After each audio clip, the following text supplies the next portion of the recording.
Quiero comenzar con una pregunta sencilla pero muy poderosa. Si el Evangelio tiene tanto poder, entonces ¿por qué sigue habiendo tanta gente sin Cristo, tantas ciudades sin una iglesia saludable y tantos grupos humanos todavía sin ser alcanzados? Esa pregunta nos obliga a pensar, porque fundar una iglesia no es solamente abrir un servicio el domingo, no es solamente rentar un local, poner sillas, comprar un sonido y anunciar una reunión. Fundar una iglesia es responder al corazón misionero de Dios. Es entrar en el reto real de nuestra generación y decir, Señor, aquí estoy, úsame para llevar el Evangelio a donde todavía no ha llegado con claridad, con fuerza y con comunidad. Y precisamente de eso quiero hablarte hoy. Hoy no quiero hablarte solo de la emoción de fundar una iglesia. Quiero hablarte del por qué. Quiero hablarte del tamaño del reto. Quiero hablarte de la urgencia del momento. Y quiero hablarte de por qué fundar iglesias sigue siendo una de las respuestas más estratégicas para alcanzar a nuestra generación. Uno, el reto es más grande de lo que muchos imaginan. La realidad es esta. El desafío de alcanzar a todas las naciones y predicar las buenas noticias de Jesucristo nunca ha sido tan grande como ahora. Mira lo que está pasando en el mundo. La población sigue creciendo. La moral se está deteriorando. Hay naciones enteras viviendo crisis económicas. Hay personas sufriendo pobreza, enfermedad, violencia y desorientación. La información aumenta, el conocimiento crece, pero eso no significa necesariamente que la gente esté siendo formada en la verdad. O sea, tenemos más tecnología, más acceso, más comunicación, pero no necesariamente tenemos más transformación espiritual. Y aquí está la tensión. El mundo está creciendo más rápido de lo que muchos creyentes están compartiendo su fe. Eso significa que no podemos pensar el ministerio de manera pasiva. No podemos conformarnos con mantener lo que ya existe. No podemos entrar al ministerio con una mentalidad de conservación solamente. La tarea es enorme, pero también la oportunidad es enorme. Mateo 24:14 nos recuerda que el Evangelio del Reino será predicado en todo el mundo para testimonio a todas las naciones. Y Apocalipsis 5 nos deja ver el resultado final de la misión. Personas de toda tribu, lengua, pueblo y nación adorando al Cordero. Piensa en eso por un momento. La visión final de Dios no es local solamente, no es tribal, no es pequeña, no es limitada a nuestra ciudad. El corazón de Dios siempre ha sido global. Y si ese es el corazón de Dios, entonces fundar iglesias no es una idea de moda, no es una estrategia empresarial, no es un capricho ministerial, es una respuesta al plan redentor de Dios en la tierra. 2. El mandato bíblico no es opcional.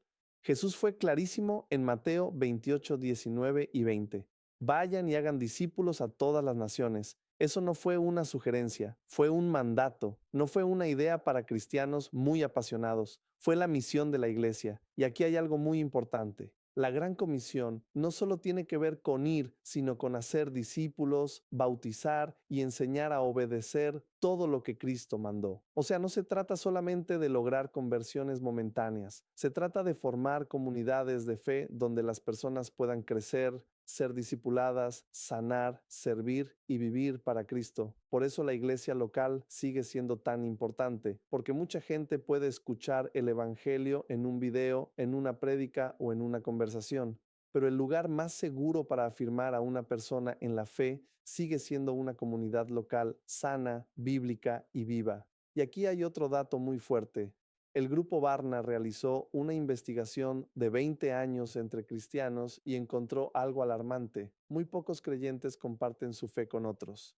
En otras palabras, el reto no es solo que hay un mundo que alcanzar. El reto también es que muchos creyentes no están evangelizando. Por eso el desafío tiene dos partes. Primero, llevar la palabra al mundo y segundo, ayudar a los cristianos a compartir su fe. Esa segunda parte es clave, porque una iglesia fundada correctamente no solo reúne gente, forma testigos, forma discípulos que comparten a Cristo, forma creyentes que entienden el Evangelio y lo multiplican. 3. Hay obstáculos reales para la gran comisión y aquí es donde tenemos que ser honestos. ¿Por qué tantos cristianos no comparten su fe? Este material menciona 12 razones muy claras y vale la pena detenernos en ellas porque un plantador de iglesias tiene que saber detectarlas y enfrentarlas. La primera es el miedo. Muchos no hablan de Cristo porque tienen temor. La segunda es no sentirse calificados. Piensan, no sé suficiente, no estoy preparado, no sabría qué decir. La tercera es querer conservar su trabajo o su estabilidad. No quieren incomodarse ni arriesgarse. La cuarta es la pereza espiritual. Sí, a veces no es falta de llamado, a veces es falta de disposición. La quinta es la preocupación por ser políticamente correctos. Vivimos en una cultura donde mucha gente prefiere callar para no incomodar a nadie. La sexta es estar demasiado influenciados por la cultura del mundo. Cuando la cultura disipula más que la palabra, el creyente pierde claridad y valentía. La séptima es la falta de entrenamiento. Hay personas que aman a Dios, pero nadie les enseñó cómo compartir su fe de forma sencilla y natural. La octava es sentir que su fe no es lo suficientemente fuerte. La novena es que algunos cristianos realmente no viven ni creen profundamente lo que dicen creer. La décima tiene que ver con creencias falsas o confusas. La onceava es no conocer claramente el Evangelio. Y la doceava es gravísima, no tener ejemplo de parte de sus líderes. Eso último pesa mucho, porque cuando el liderazgo no modela evangelismo, compasión, misión y valentía, la iglesia aprende a vivir centrada en sí misma. Por eso, si tú vas a fundar una iglesia, necesitas entender algo desde el principio. No solo vas a iniciar reuniones, vas a construir una cultura. Y esa cultura puede ser una cultura misionera o una cultura cómoda. Puede ser una cultura de fe o una cultura de mantenimiento. Puede ser una cultura que forma discípulos que salen o creyentes que solo asisten. 4. Entonces, ¿por qué fundar iglesias? Aquí aparece una idea muy importante. C. Peter Wagner dijo en su libro Church Planting for a Greater Harvest que la metodología más efectiva para la evangelización es fundar iglesias. Eso es muy fuerte. No dice simplemente que fundar iglesias es una buena idea. Dice que es una de las formas más efectivas para evangelizar y según la investigación citada en el material, en promedio 46 personas vienen al Señor a través de cada nueva iglesia plantada. Ahora, más allá del número exacto, la idea principal es clara. Fundar iglesias no es trabajar más duro solamente, es trabajar más sabiamente, porque una iglesia nueva abre espacio para gente nueva, crea comunidad, contextualiza el mensaje, levanta líderes, disipula personas y establece presencia del reino en lugares donde antes no la había. Y aquí quiero decir algo muy directo para la audiencia de esta clase. Dios probablemente está llamando a más personas a iniciar iglesias de las que nosotros imaginamos. Tal vez alguien en tu familia, tal vez alguien en tu congregación, tal vez alguien que hoy se siente pequeño, insuficiente, sin experiencia. Y sí, tal vez tú. Porque cuando Dios quiere alcanzar una región, muchas veces no empieza con estructuras grandes, empieza con un llamado claro en el corazón de una persona dispuesta. Y una vez que las personas vienen a Cristo, el lugar más seguro para integrarlas y afirmarlas sigue siendo la iglesia local. Por eso no se trata solo de ganar almas, se trata de establecer casas espirituales donde esas personas puedan crecer. 5. El reto moral de nuestra generación. Ahora entremos a los desafíos que enfrenta un fundador de iglesias hoy. El primero es el reto moral. Jesús dijo en Mateo 24, 37 al 39 que como fue en los días de Noé, así será también la venida del Hijo del Hombre. ¿Y qué caracterizaba los días de Noé? Génesis 6 nos lo explica. Dice que la maldad de la humanidad era grande sobre la tierra, que la intención de los pensamientos del corazón era continuamente al mal, y que la tierra estaba corrompida y llena de violencia. Eso describe un mundo moralmente torcido, confundido, endurecido y violento.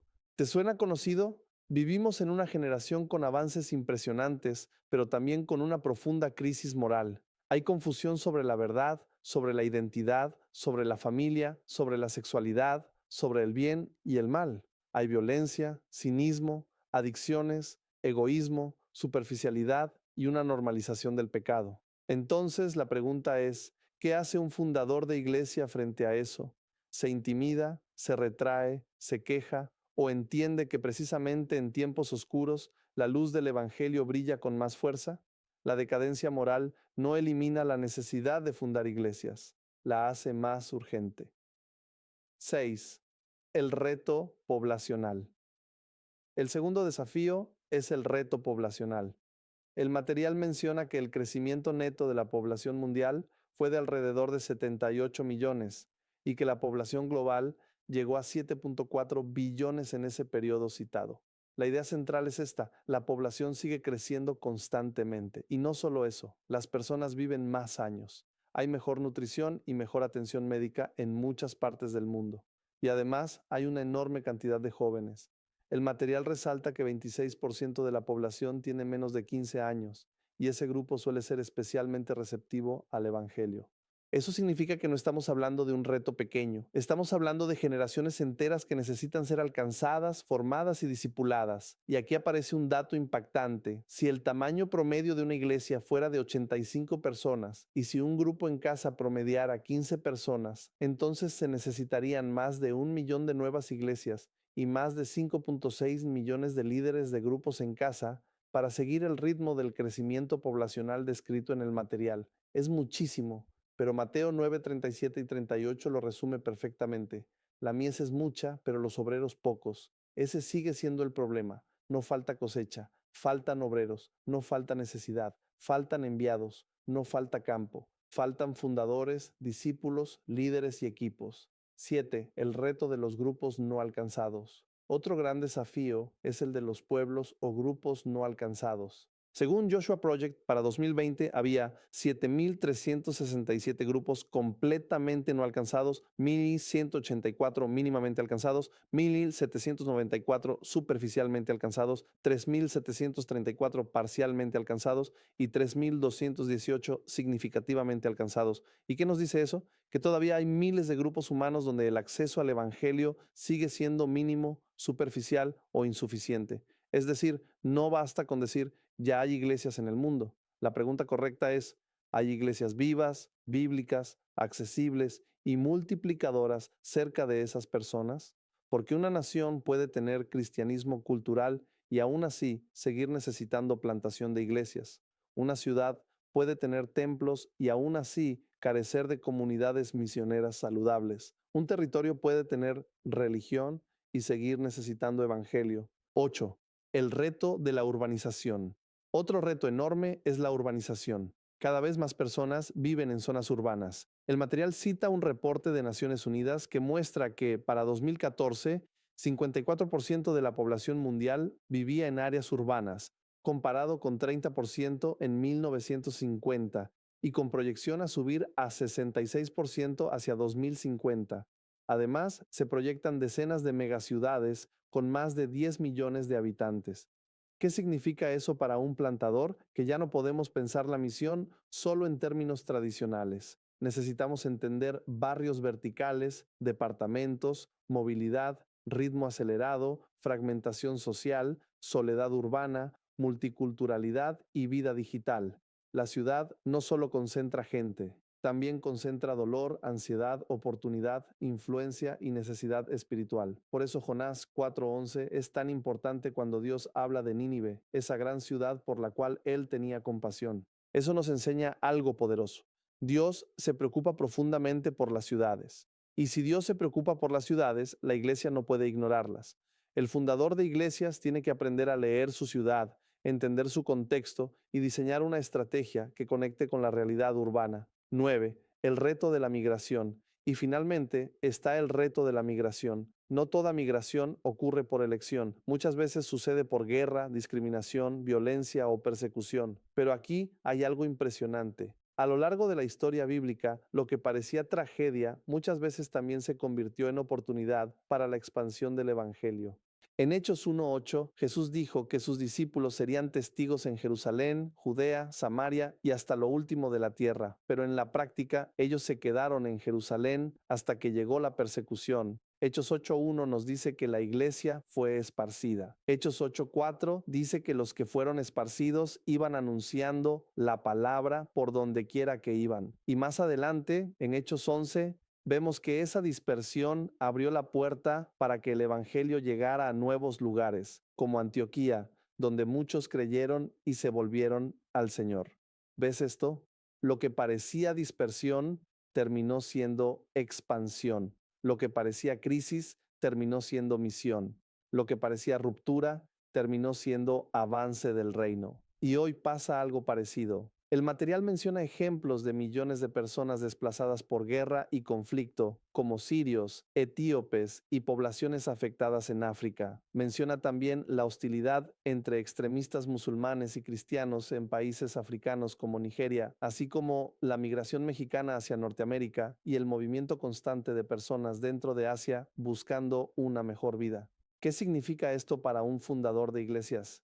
Que la migración no es solamente un fenómeno social, también es una ventana misionera. La gente se está moviendo. Y cuando la gente se mueve, el campo misionero también se mueve. A veces ya no tienes que ir lejos para encontrar a las naciones. Las naciones llegan a tu ciudad, llegan a tu colonia, llegan a tu frontera, llegan a tu comunidad. Por eso el fundador de iglesias debe tener ojos espirituales para ver lo que otros solo ven como problema. 10. Fundar iglesias sigue siendo una respuesta estratégica del reino. Entonces, después de ver todo esto, la pregunta ya no es si el reto existe, el reto es evidente. La verdadera pregunta es, ¿quién va a responder?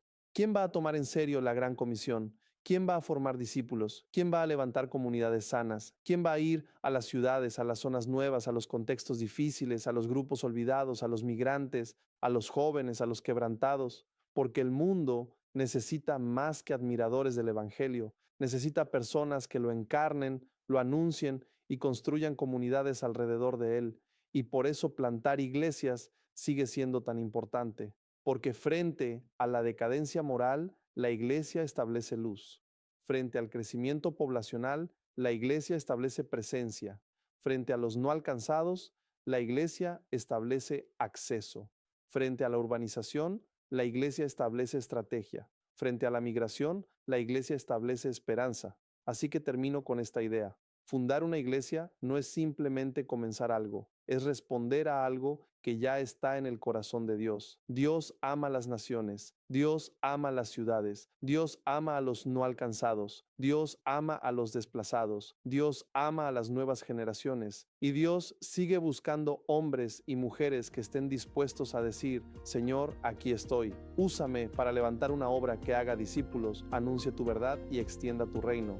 Y tal vez hoy, mientras escuchas esta clase, no solo estás aprendiendo sobre plantación de iglesias, tal vez también estás reconociendo que Dios te está llamando a ser parte de la respuesta, porque la mies sigue siendo mucha y los obreros siguen siendo pocos. Nos vemos en la próxima clase y que Dios te bendiga.